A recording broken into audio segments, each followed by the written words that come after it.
What is going on, everybody? It's Carl here, and today we're going to be getting the wheel back on the Saturn, clean out the interior real quick, and we're going to go test drive the Saturn, see how it does, and see if we still have a misfire. And if we do, well, we're going to have to figure out what else it could possibly be. So, but right now, I just want to get it out of the garage, park it on the street for a little bit, if it's still broken. Otherwise, if it's not, I'm driving it for quite a while. I kind of sick of paying for diesel, but you know how that goes. All right, I got most of the trash cleaned up for now. We're not going to worry about the back, but that's for another day. We got the wheel at least tightened down. Now we got to just lower the car, and then I can torque the wheels quick, and then finish up, put the cap on, the hubcap on, and we should be good to go with that. So. And then let's actually, before I do any of that, let's make sure I don't got any tools. Everything's plugged in up here. Everything looks good. I know I got the ignition control module plugged in. I don't see any tools anywhere. Trust me, this is how I lose a lot of tools, is by forgetting them in the engine bay. You know, I don't see anything that would have slid down. So, looking pretty good. So, cool. All right, so we can shut the hood and do all the rest, and then we can go take it for a test drive. All right, so we got the car pulled out, and it was idling a little rough, but it hasn't ran for like 3 weeks. So, but now it seems to be the idle's pretty decent right now. So let's go drive it around. Well, so far I want to say I haven't encountered a misfire yet. Just driving around town, 30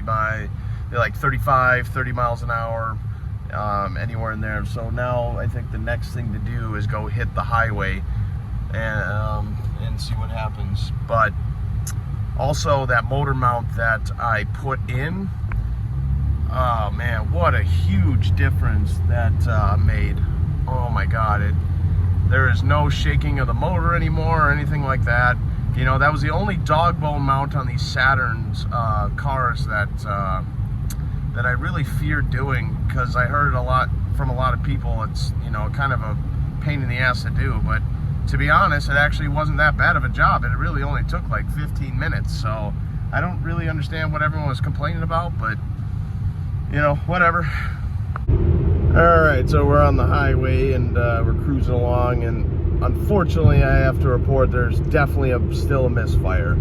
So what I'm going to do is I'm going to get off at the next major highway here, and I'm going to kind of go to a gas station. We're going to plug in the scan tool. We're going to drive back with the live data and see if it's still the same cylinder that's misfiring, or if it changed. You know, you never know what could happen. So all right, so we got the scan tool here, and I did still have codes on the engine. I cleared them and I rescanned it, and so far they're staying off. Obviously we got to drive it and see if they really do stay off.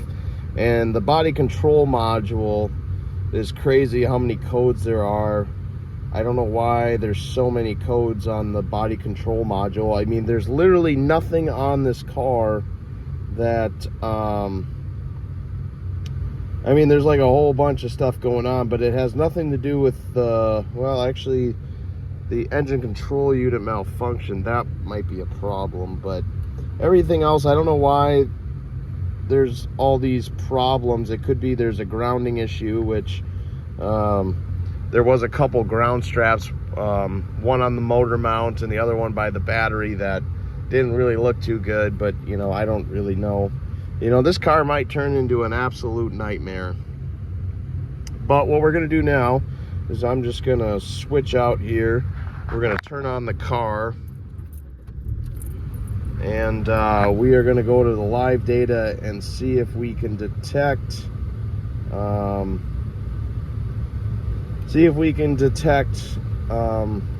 the misfire that's been going on.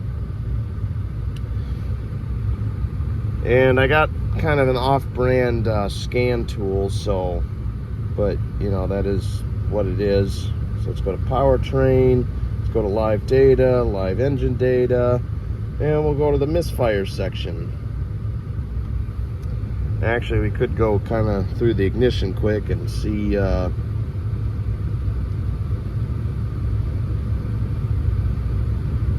So current, actually that's interesting. Oh, I don't know why.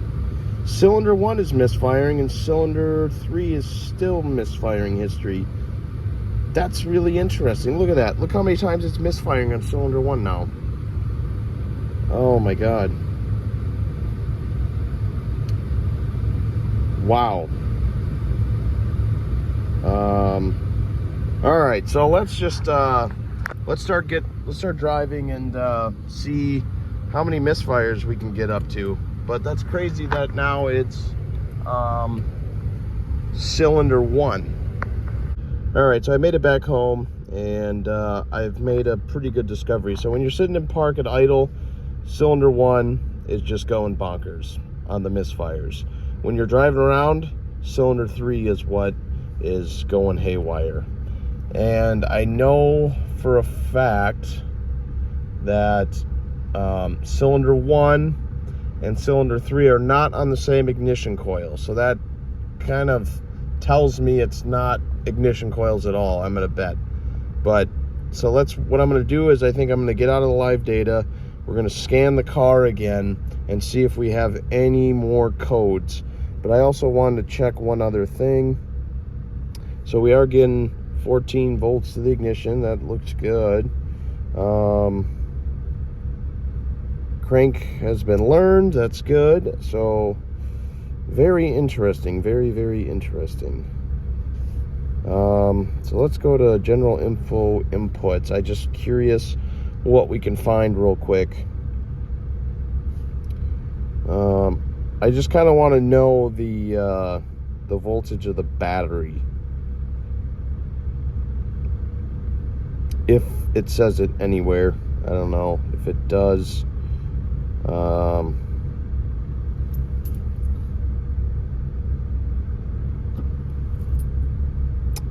right, that works.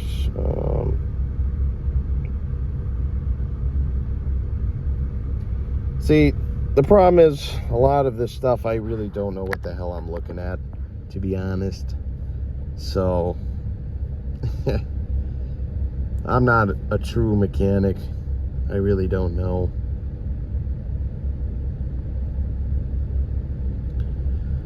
So if you guys see anything that looked off, please comment down below. Otherwise, you know, I really don't know what's going on. But so I'm just kind of scrolling through a bunch of different categories here, seeing if even if I can recognize something is off.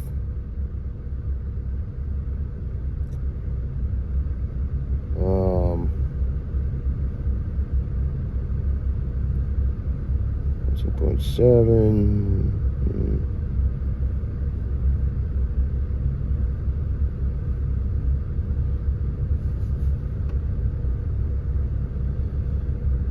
What's crazy is I can see my O2 sensors are going absolutely bonkers. I don't know if that's would throw a code or not. You know, I really don't know. But let's read trouble code.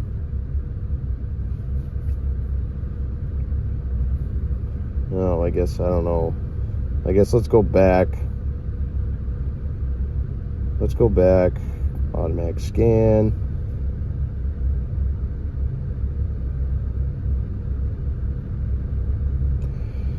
Yep, there's no chassis thing, so it's not going to tell me anything about that. But so far, there is no powertrain codes. So that's good. But the BCM, really, I don't.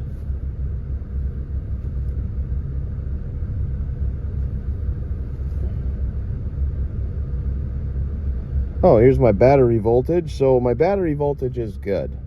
I do like that. Let's see if they're dome light. If I activate the dome light, I just want to see if it reads it, that it's on. Dome lamp feedback is low.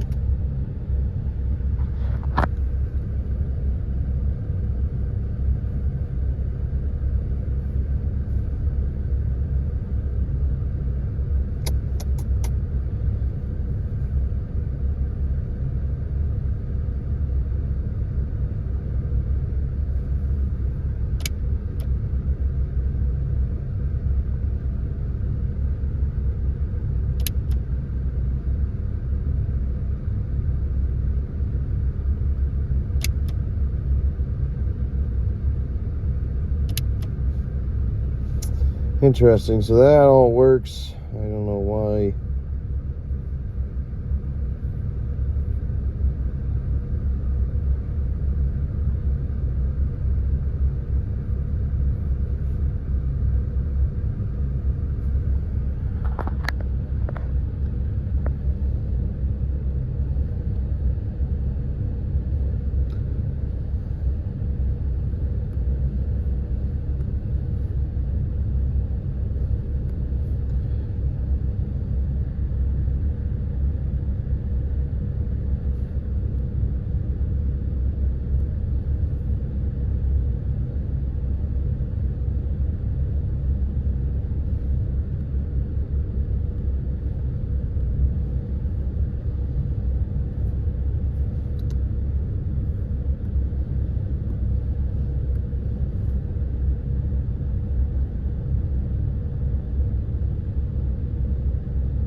Yeah, see, some of these, it says since cleared past, so it's just like all these codes that are staying on here and not doing anything. They just don't go away. I don't know what that is all about, but so I just took the car around the block a little bit, and pretty much it rarely misfired when I was doing about 20. So that kind of tells me at idle it misfires, and when you're actually driving, you know, higher speeds, at least 30 miles an hour and up, that it's misfiring. So something is definitely going on that's weird, and I'm gonna have to do a little research on this and try to figure that out. But that's gonna end today's video. Unfortunately, it did not go the way we planned, but that's okay. So that means there will be a lot more videos to come on this car. I think the next step I'm gonna take is we're gonna do a compression test on this Saturn, just to make sure the motor's not junk. And if we find out it's junk, then we're just gonna drive it till it blows up, pretty much. And that'll be that. Otherwise, if the motor's not junk, there might be some cheaper things that we can do to ensure that we did not make a mistake somewhere, like having a bad, you know, spark plug somewhere, or bad plug wires. But ever since we did the new ignition coils, we've developed a misfire on cylinder 1 at idle, which is very interesting. It did not do that before, so it makes me think that there may be something wrong with the control module for the ignition coils, but I don't know yet. I got to do some research. So there might be, I mean, it could be a million things, and I don't know. I really don't know, man. But thanks for watching, everybody. Please like and subscribe, and I'll see you guys in the next one.